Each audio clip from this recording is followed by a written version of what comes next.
Obama, we talk about it on the Morning Answer, and I sometimes say, look, President Obama, on the issue of boots on the ground, has eliminated that as an option in Iraq, for example, to fight the acceleration of ISIS. Many disagree with his position. Some support his position, if you look at our country, across the country.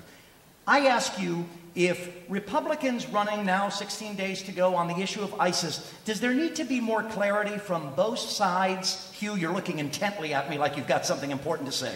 Does there need to be more clarity from both sides on what they might do and what they might not do with regard to combating ISIS? Yes, Tom Cotton has been the best at this. Of course, he's an Army Ranger who's fought the enemy at close range, and Dan Sullivan's been very good on it as well. I have not interviewed Joni Ernst about it, but I'm quite certain she's good. The people who've been to the war understand that the war is not up to the president to decide whether or not we're going to put boots on the ground. We're going to end up, we have boots on the ground and aviators in the air who are at great personal risk every day, and special forces doing the same thing. And we cannot stress this issue enough, because it's the one that Hillary can use. As immigration is, for us, a potential wedge to use against President Obama, Hillary's use of the defense issue will be a potential wedge to shatter. I cannot tell you how many Republicans will tell me, nudge, nudge, wink, wink, off the record, they will not vote for an isolationist Republican candidate. And that if Hillary comes in big for defense, she'll split our party instead of ours splitting theirs. So we've got to get loud, and we've got to get specific, and I think we have to say, boots will go where boots are needed to protect Americans. The most specific thing that Republicans should say is that the reason for these murdering, raping, new form of Nazism and communism is that we left Iraq. And the fact that he is not held accountable for that completely morally and Americanly indefensible policy is unfortunately an ode to the incompetence of the Republican Party and having the entire media as his vanguard, guarding his Republican guard, if you will, his Democratic guard, to be more precise. This man took everyone out of Iraq, every American soldier, and millions of us, probably including everybody on this panel, I say probably, I don't know everyone's position on every issue, predicted that this is exactly what would happen. Iraq was becoming more and more peaceful, more and more free, despite the utterly incompetent al-Maliki. Nevertheless, the deaths of our soldiers were meaningful, and he took our people out, rendering their deaths unmeaningful. I don't know how he could face the parent of anyone who died in that combat. It makes me cry. It really does. But I won't cry in front of you because it'll seem hyper. But it does make me cry when it was completely foreseeable, the catastrophe that has taken place in Iraq, and everyone in this audience and everyone in this country knows that a terror shoe is going to drop at some point from these people in this country. He is fully responsible for that morally indefensible act.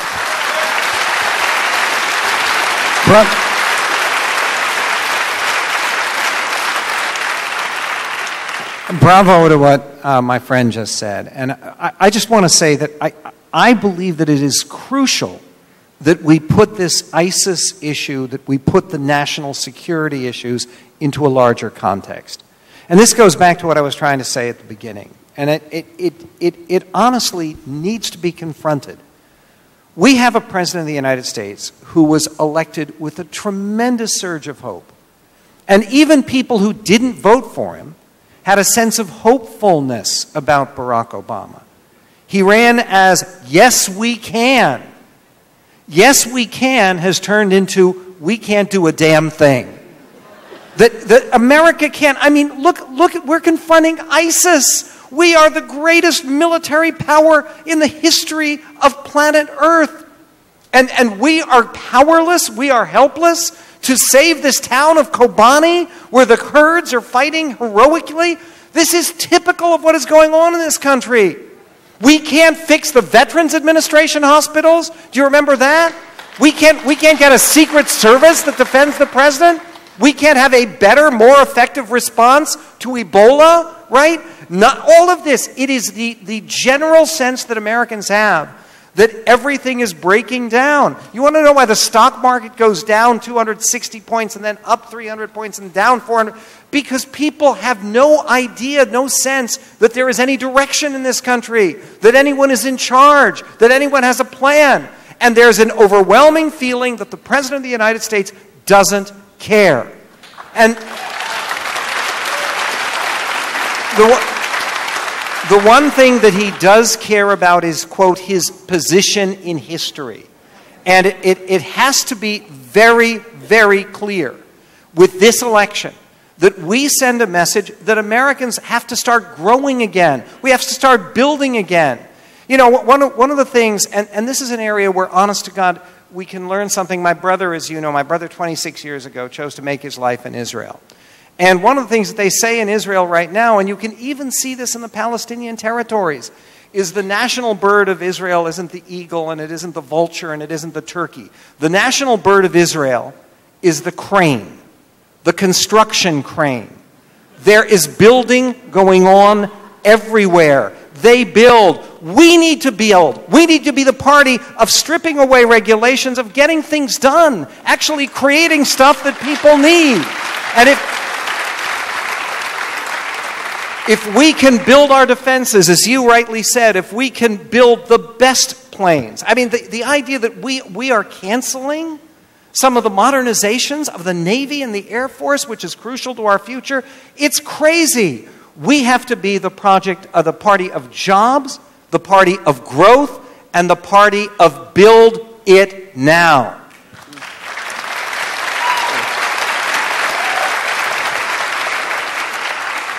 My feeling with regard to ISIS, two points. One, a quick political point. It's important to recognize what exactly the media are doing right now, because the media game is always a timing game, I think. And when you look at the media suddenly turning on President Obama, and people are saying, oh, look, even the media is starting to get it. No, they're not. They're creating distance between President Obama and Hillary Clinton to prepare for a 2016 run. So it's important to recognize that that's what's going on now. That's why you suddenly have New York Times reports about, oh, look, there may have been WMDs in Iraq. Or, oh, look at this. It turns out that Obama doesn't know what he's doing with ISIS. And unsourced names tell us. This is all, there's an agenda to it. As far as ISIS, this leads to a broader point about where we stand in the country's history. And how many of you saw Brian De Palma's The Untouchables? He's a really overrated filmmaker. But there's one great moment in the movie, and that is, there's a point where Elliot Ness, who's played by Kevin Costner, is confronted by Sean Connery, who plays this old grizzled cop, and Sean Connery turns to him and he says, what are you willing to do? Right, what are you willing to do? And in order to take down Al Capone, right, because he's fighting the mafia at the time. And this is the question that Americans don't know the answer to. And it's true on every front, because the truth is that the American people have spent 50 to 90 years, honest to God, being enervated. All the energy being sapped from us by a government that we were told could do everything for us. The government would take care of us from the time we were born until the time we died. It was the life of Julia. We would be born, and the government would take care of us literally every step of the way until we died. There would be no need to get married. There would be no need to have a family. There would be no need for anything. The government would do everything for us. And they would even keep us secure without us even having to be willing to elect people who would be willing to keep us secure. It would just sort of magically happen. And what we're watching right now is the predictable impact of that. I wonder, I really do. And this is the time that America is going to have to make its mind up. And this is the question we have to put on the table. Is America ever going to win another war? Not just with regard to ISIS, period. Are we ever going to win another war? Because Iraq was won and we purposefully lost it. Okay, the only war that Barack Obama, quote unquote, won was the war in Libya, which, by the way, he lost. There are now 1.8 million refugees in Libya. And the government is meeting on a Greek ship off the coast. Okay, the reality is that this is, and it's not just this administration. This is why I really want to get beyond, it's just Obama's terrible. He is. He's terrible in every way. But this country elected him twice by a pretty solid margin both times. Okay, so the problem is with the country. It's not just with President Obama.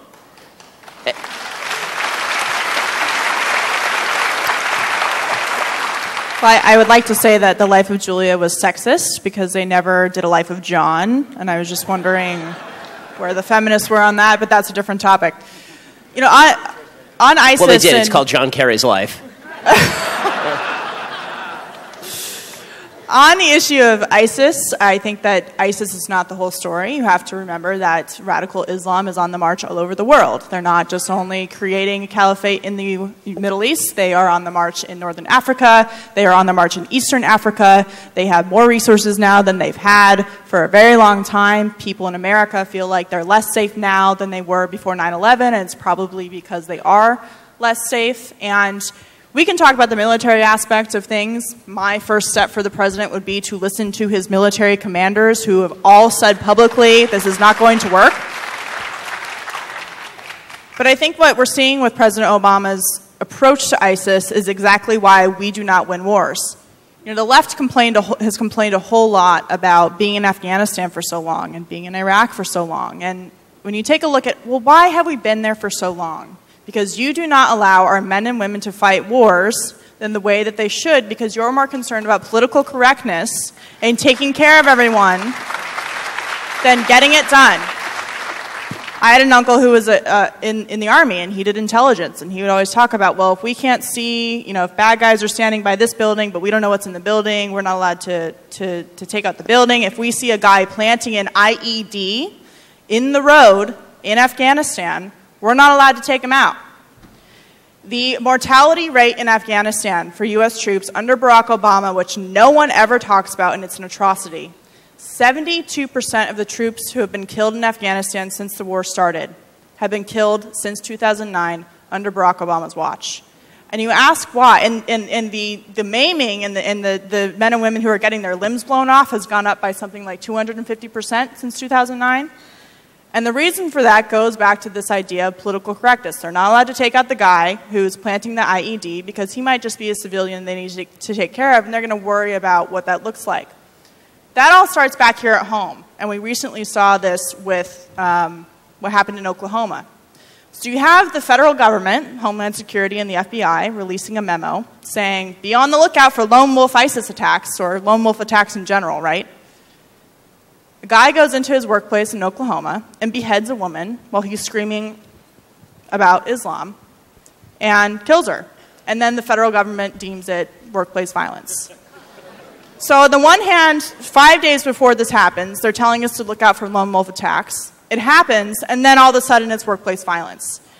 That is not only solidly offensive, but it doesn't prevent that from happening again, and it puts people's lives in danger. We saw that with Fort Hood. The Fort Hood shooter, Nidal Hassan, recently sent a letter to the Pope talking all about how he wished that he would have converted more people before he had been thrown in prison. And yet there's still, the attorney for Nidal Hassan went on with Megyn Kelly and said, I'm not really sure why the federal government is calling this workplace violence. And so that political correctness happens at home, and it sounds kind of harmless, but it also happens in the battlefield. And it costs human beings and our U.S. troops their lives. And I think Republicans and conservatives, they truly want to be on the defense and to bulk up our defenses. We have to get rid of this idea that we're going to play with feelings in a war zone and get the job done.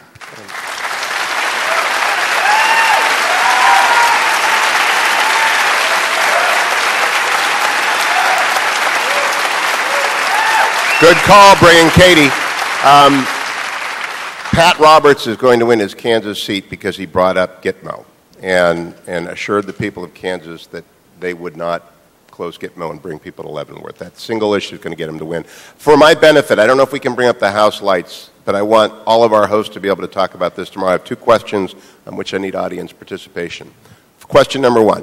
There are two positions on immigration roughly on the stage, the Medved Hewitt position and the Shapiro-Pavlich position. Would those who support the Hewitt-Medved position stand up so we can get a rough view of how many are with us? On immigration. On immigration. This is regularize and leave. Okay, so I would guess we have 10%? All right, 10%. Thank you. Second question, and this is pure curiosity, not advocacy. How many of you in the room want Mitt Romney to run again in 2012? Stand up. Stand up if you want that to happen. Wow. No fighting. What's that number? Is that number 50%? Probably about 50. So that was a 50%. That's a good takeaway. Thank you. I'm done. All right, bring the House lights down. down. Thank you for your participation. But you guys look great. I mean, Yeah, you guys. Wow. All right, let's talk about Ebola. We have President Obama this weekend, as the panel knows, appointing an Ebola czar. There were calls from some of our Republican leaders, like Senator John McCain and others, to name an Ebola czar. I'll ask if the naming of an Ebola czar is a step in the right direction in combating the virus. And I'll also ask all of our friends on the panel if you think the government is being less than honest with us on the issue of Ebola when they're appointing a federal czar when we just got a handful of Ebola situations in our country.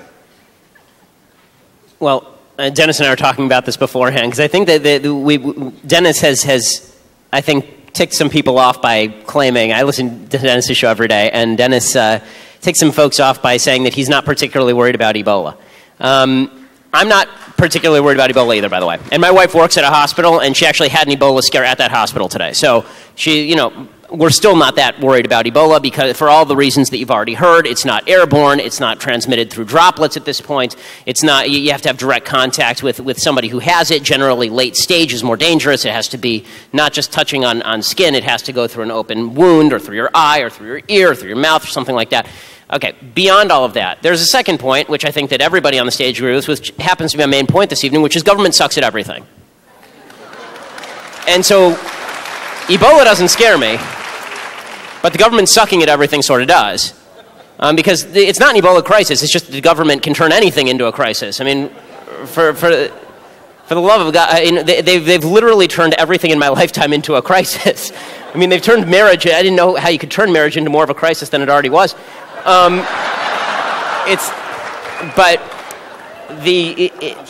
want to talk to him now? No, he's in the middle of the panel, Mrs. Shapiro. He can't. No, I understand. I'll tell him. Well, if she was watching, I love you, sweetheart. But she wants you to come right home after town hall. Well, here is it's not the good kind of hurry home. Oh.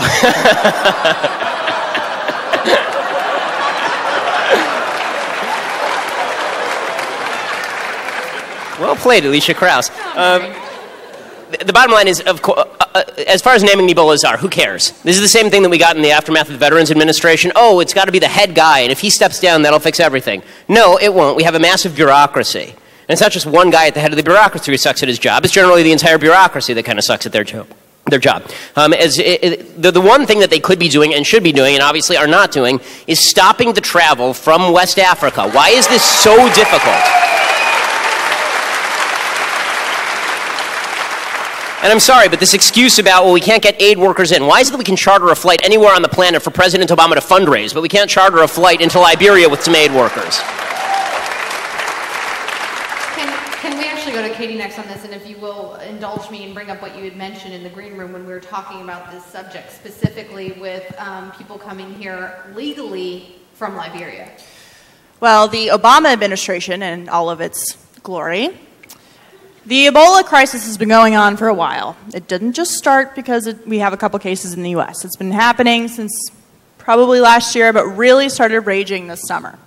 So Homeland Security decided in August to start streamlining visas from places like West Africa and to Liberians.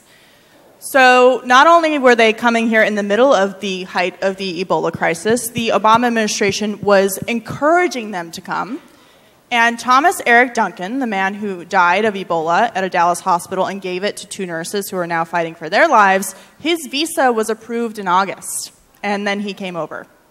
And then he went back and went to a funeral or something and lied on his medical form and then came back. That's beside the point. So they not only were not cutting off access, but they were bringing more people from West Africa here. And Liberians, I believe, it's either the 3rd or the 5th most likely to overstay their visas as well.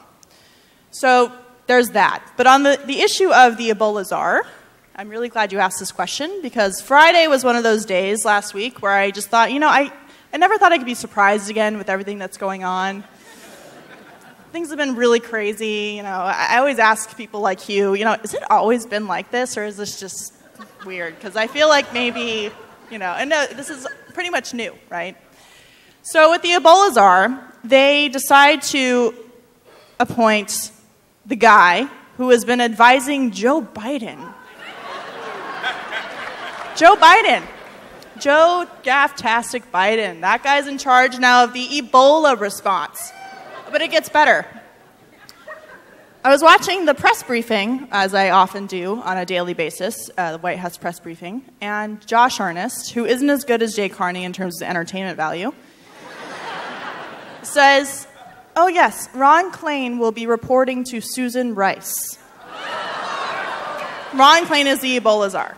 So not only do we have a czar, which I think is repetitive and ridiculous. We have the Surgeon General, acting Surgeon General, who has an entire communications staff. We have the Health and Human Services Secretary, who has an entire communications staff. We have the CDC Director, who has an entire communications staff, all paid for by your tax dollars.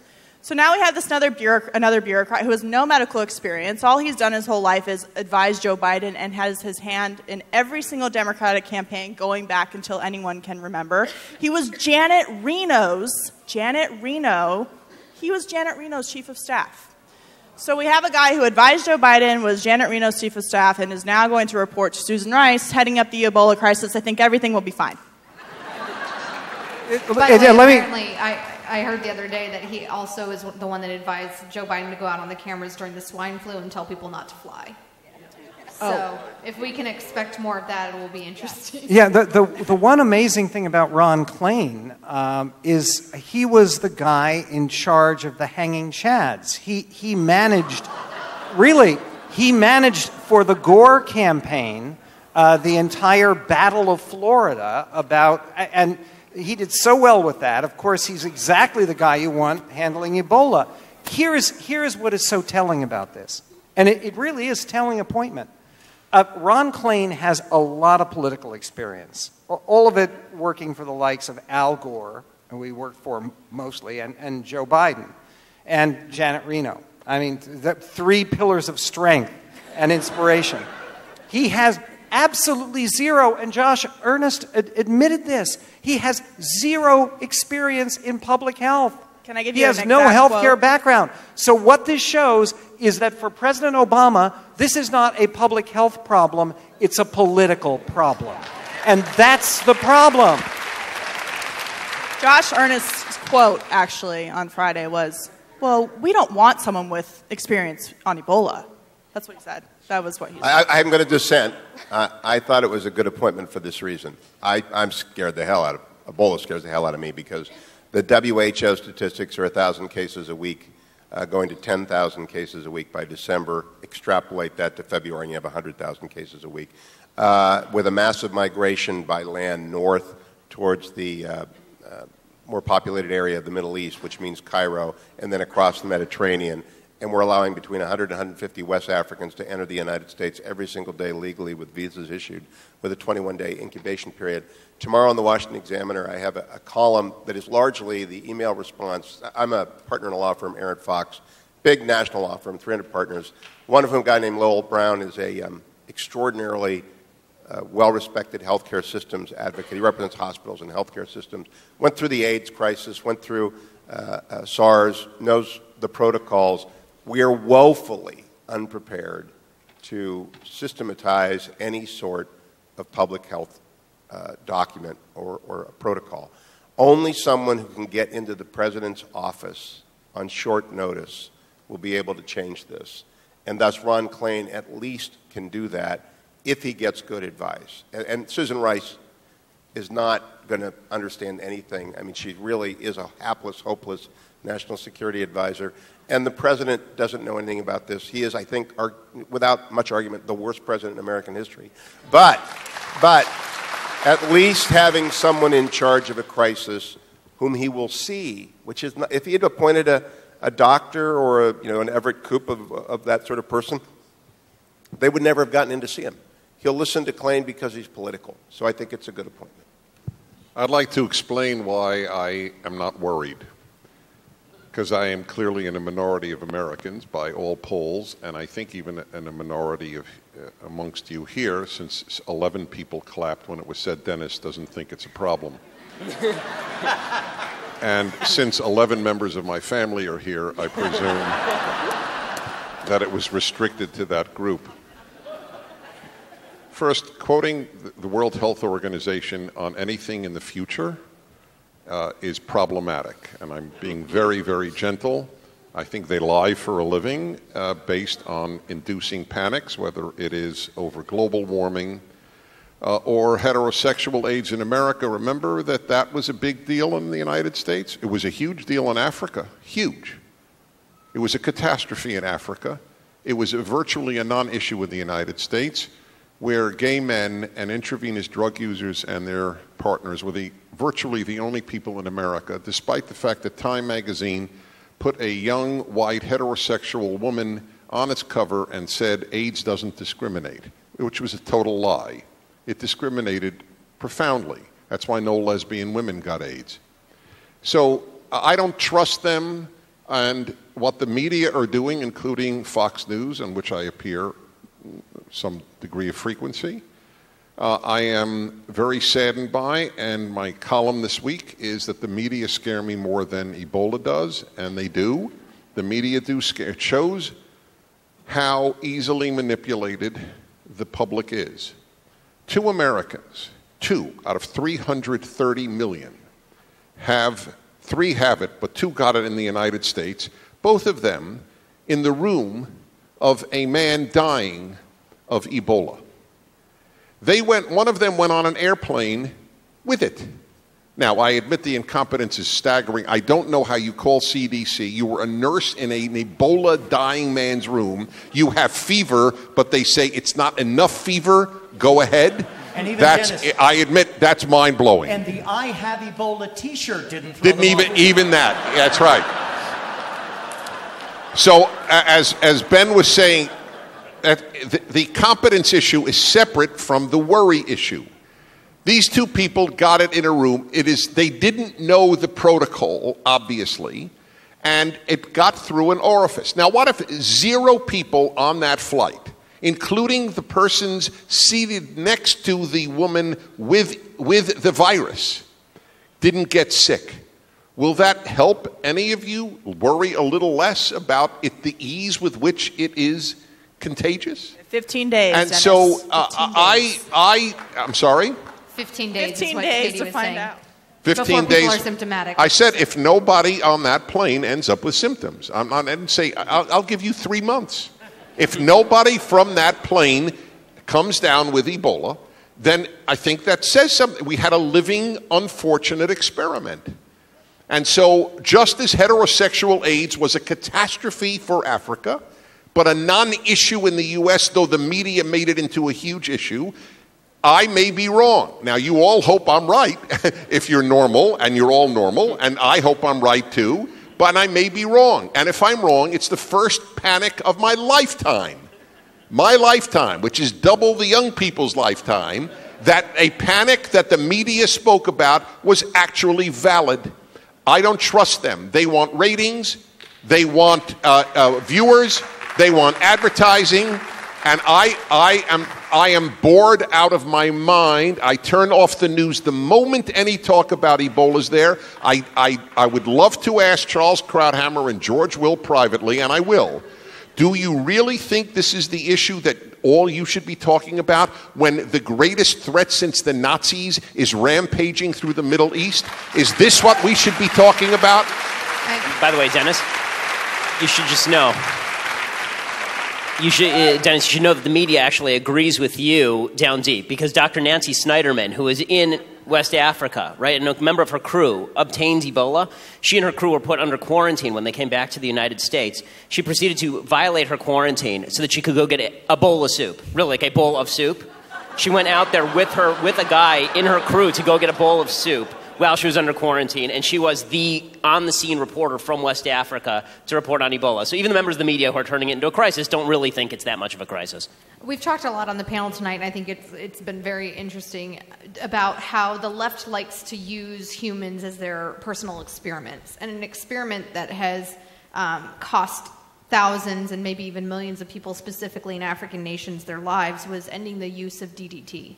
And there have now been reports out that part of the reason why the Ebola outbreak has spread so drastically is because the malaria symptoms and the Ebola symptoms can be very similar for a long time, and then it became too late. Ben, I'd like you to start.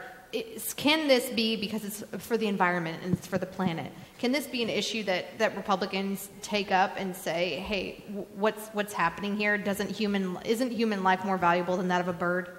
Well, I mean, I think that's an argument that the right should be making on a routine basis. The environmental movement is using science to destroy technology and human life. And they're not even using science to do it, they're using pseudoscience to do it. The reality is that for all of the talk about let's spend billions and trillions on wind energy and solar energy and we'll cure the world, John Kerry said the other day, if we're wrong about global warming, the worst that happens is that we create millions of jobs. He actually said this. This is... Well, not so much. Can anybody in the audience, anybody have any ideas how much of America's current energy use comes from solar energy? Try again, 0.23% comes from solar energy. Wind energy is just over 4%. And so all of the talk about how we are going to develop... And those windmills are killing lots of birds. They actually are. A whole lot of birds, splat! Yep. The environmentalists, this really goes to a root nihilism for a lot of folks on the left, and that is that human life is significantly less important than the planet or whatever God it is that we're supposed to worship today, but the common denominator is always that human life matters less than X. And so that's why there's this romanticization of poverty that happens on the left. This idea, I mean, you see Gwyneth Paltrow talking about how she's going to be recycling her urine in order to drink it so that she can live like the folks in the third world. Well, I mean, if she really wants to do that, she can actually go get some dysentery and get rid of the filtration system and just goes right from end A to end B. But the environmental left is absolutely a danger to us. It's a danger to it may be the great danger because there's so many people who buy into this crap, and it's going to lower living standards. I mean, it's dramatically going to lower living standards. If it's allowed to proceed, and this is one of the reasons it is important that everybody get your friends to go out and vote. There is a real chance, by the way, of gaining 2 or 3 or maybe even 4 congressional seats in California, right? I know California, the governor's race doesn't look so optimistic right now. But look, this is very, very important. Back in the old days, right, when the earth cooled, the 1960s and 70s, right? Democrats used to talk all the time about reorienting our national priorities. Remember, that meant we had to spend less on defense and we had to not worry so much about communism. We actually did, but and we had to spend more on social programs. Really, the case we need to make on the environment and on everything else is priorities. What counts? If you want to save lives in Africa, you can save lives by fighting against malaria. It's a much bigger threat than Ebola, even. There are 500,000 Africans last year died of malaria. And which is huge and is preventable. And we know how to fix it, and we can do it. And on the environment here in the United States, look, I don't think we should get into this democratic game of arguing, is climate change real? Is it not real? Is it anthropogenic? Is it caused by human beings? Or is it not caused by human beings? The question is, what can we do, both as private industries and as government, to make life better for Americans? And let me give you one example. One thing you don't do is you don't squander $88 billion on a train to nowhere that makes no sense at all.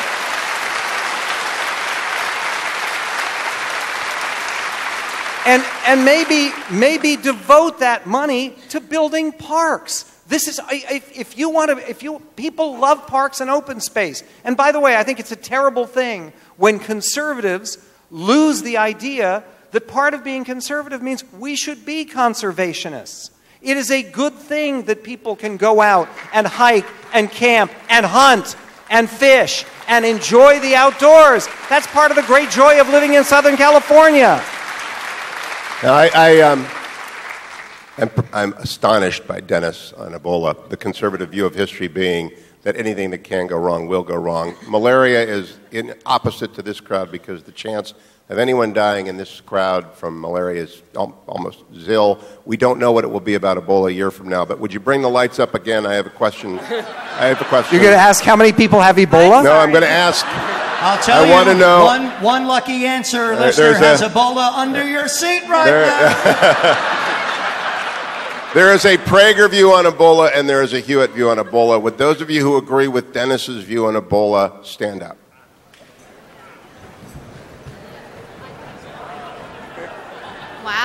Wow. Why didn't you all 80%? clap? 80%. All right. Second, last time I'm going to do this to you. Those of you, and please be honest about this because I think this is the great unreported story.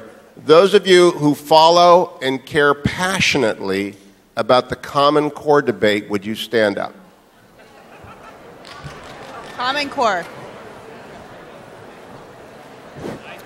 Hello, hello. Those of you who are sick of standing up, would you please sit down?